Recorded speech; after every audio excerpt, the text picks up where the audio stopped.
రెసెప్ Tayyip Erdogan Turkey అధ్యక్షుడే కాదు, Islamic సామ్రాజ్య స్థాపన కోసం ఎంతకైనా దిగజారిపోయే నేత. పాకిస్తాన్ ఉగ్రవాద కుట్రలు తెలిసి కూడా దానికే మద్దతిచ్చే లీడర్. కష్టకాలంలో భారత్ వంటి దేశాలు చేసిన సాయాన్ని మర్చిపోవడంలో ఇతడి తర్వాతే ఎవరైనా. ఇప్పుడు మిత్రదేశం రష్యాకు కూడా ఇలాగే హ్యాండ్ ఇస్తున్నారు. అమెరికా F-35 ఫైటర్ల కోసం నాటో సభ్యదేశంగా రష్యాకు వ్యతిరేకంగా వ్యవహరిస్తున్నాడు. నాటో ఈస్టర్న్ ప్లాంక్ రక్షణ కోసం ఎస్టోనియాకు తన F-16 ఫైటర్లను పంపుతున్నారు. రష్యా నుంచి ఇప్పటికే కొనుగోలు చేసిన S-400 రక్షణ వ్యవస్థలను వదులుకుంటున్నారు. ఎర్డోగన్ ఈ నిర్ణయంతోనే బాల్టిక్ ప్రాంతం హీటెక్కుతుంది. ఇంతకు రష్యాను కాదని అమెరికా పంచును చేరాలని ఎర్డోగన్ ఎందుకు కలలు కంటున్నాడు? F-16 ఫైటర్లను ఎస్టోనియాకు పంపించడం వెనుక అంకారా వ్యూహమేంటి? రష్యాకు మరో శత్రు దేశంగా టర్కీ మారుతోందా? Let's watch. అమెరికా మెప్పు కోసం పుతిన్కి ఎదురెళ్తున్న ఎర్డోగన్. ఎస్టోనియాకు F-16 జెట్ల తరలింపు వెనుక లక్ష్యమేంటి? F-35 ఫైటర్ల కోసమే ఎర్డోగన్ వ్యూహాలు మారుస్తున్నారా? అంతర్జాతీయ రాజకీయాల్లో శాశ్వత శత్రుత్వాలు, శాశ్వత మిత్రత్వాలు ఉండవు. కేవలం దేశ ప్రయోజనాలు మాత్రమే ఉంటాయి. టర్కీ ప్రెసిడెంట్ ఎర్డోగన్ తాజా వ్యూహాత్మక అడుగులు కూడా అదే చెబుతున్నాయి. రష్యా ఉక్రెయిన్ సంక్షోభం ప్రారంభమైనప్పటి నుంచి అటు క్రెమ్లిన్తోనూ ఇటు పాశ్చాత్య అట్లాంటిక్ కూటమితోనూ అత్యంత చాకచక్యంగా బ్యాలెన్స్ పాటిస్తూ అంతర్జాతీయ శాంతిదూతగా కలరంగిచ్చిన అంకారా ఇప్పుడు మెల్లగా నాటో కూటమి వైపు టర్న్ అవుతోంది. అది కూడా రష్యా ప్రయోజనాలకు గండి కొడుతూ అమెరికాతో సరికొత్త రక్షణ బంధానికి పునాది వేసే దీర్ఘకాలిక వ్యూహంలో భాగంగానే అడుగులేస్తోంది. ఈ వ్యూహంలో మొదటి అడుగు బాల్టిక్ సరిహద్దుల్లో పడింది. రష్యాకు భౌగోళికంగా అత్యంత వ్యూహాత్మకమైన సున్నితమైన బాల్టిక్ రీజియన్లో NATO Baltic air policing mission కోసం టర్కీ తన 5 F-16 ఫైటర్ జెట్లను, భారీ సైనిక సిబ్బందిని ఎస్టోనియా సరిహద్దులో మోహరించడం పుతిన్కు తీవ్ర ఆగ్రహం తెప్పించే పరిణామం. రష్యా సరిహద్దుల కళ్ల ఎదుటే నాటో తన రక్షణ వలయాన్ని, నిఘా వ్యవస్థను బలోపేతం చేస్తుంటే అందులో ఒక నాటో సభ్యదేశంగా టర్కీ ఇంత చురుగ్గా పాల్గొనడం, పోర్చుగల్ దళాల స్థానాన్ని భర్తీ చేస్తూ బాధ్యతలు స్వీకరించడం మాస్కో సైనిక వర్గాల్లో తీవ్ర ప్రకంపనలు సృష్టిస్తోంది.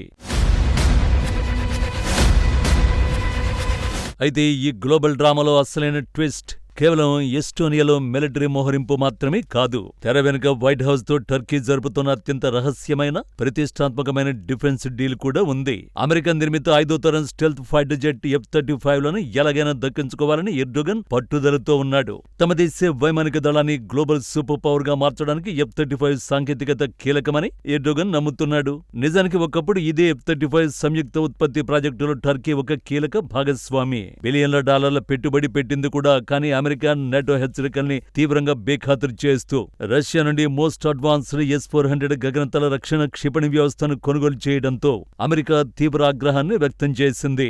రష్యా క్షిపణి రాడార్లు F-35 స్టెల్త్ సాంకేతికత రహస్యాలను దొంగిలిస్తాయనే నెపంతో డొనాల్డ్ ట్రంప్ తొలిసారి అధ్యక్షుడైన సమయంలోనే వాషింగ్టన్ టర్కీని ఈ ప్రాజెక్టు నుండి బహిష్కరించి తీవ్ర ఆంక్షలు విధించింది. ఈ పరిణామం రష్యా టర్కీ బంధాన్ని బలపరిచిన అమెరికాతో సంబంధాలను పాతాళానికి నెట్టేసింది. కానీ ఉక్రెయిన్ యుద్ధం సుదీర్ఘంగా సాగుతున్న ప్రస్తుత తరుణంలో పరిస్థితులు పూర్తిగా మారిపోయాయి. రష్యా సైనిక బలహీనతలు, పాశ్చాత్య దేశాల ఆర్థికాంక్షల తీవ్రతను గమనించిన ఎర్డోగన్ ఇప్పుడు వాషింగ్టన్ ఆఫర్ చేసిన సరికొత్త డీల్కు తల ఊపినట్లు అంతర్జాతీయ రక్షణ నివేదికలు చెబుతున్నాయి. F-35 జెట్లు మళ్లీ టర్కీకి కావాలంటే రష్యా నుంచి కొనుగోలు చేసిన S-400 క్షిపణి వ్యవస్థల వినియోగాన్ని పూర్తిగా నిలిపేయాలని, లేదా వాటిని అమెరికా పర్యవేక్షణలోని మూడో దేశానికి లేదంటే ఇన్సిర్లిక్ ఎయిర్ బేస్ కు తరలించాలన్న వాషింగ్టన్ కఠినమైన షరతుకి ఎర్డోగన్ సూత్రప్రాయంగా అంగీకరించినట్లు నివేదికలు వస్తున్నాయి. అమెరికా స్టెల్త్ జెట్ల కోసం రష్యా గర్వంగా చెప్పుకునే మోస్ట్ ప్రెస్టీజియస్ S-400 డీల్ ను కోల్డ్ స్టోరేజీలకి నెట్టడం అంటే రష్యా అధ్యక్షుడు పుతిన్ భద్రతా వ్యూహాలకు, రక్షణ వ్యాపార ప్రతిష్టకు ఎర్డోగన్ కోలుకోలేని దెబ్బ కొట్టినట్లే. రష్యా ఆయుధ సాంకేతికతపై పాశ్చాత్య దేశాలకున్న ఆధిపత్యాన్ని అంగీకరిస్తూ టర్కీ తీసుకుంటున్న ఈ నిర్ణయం క్రెమ్లిన్ దౌత్య వర్గాల్లో తీవ్ర ఆగ్రహానికి కారణమైంది.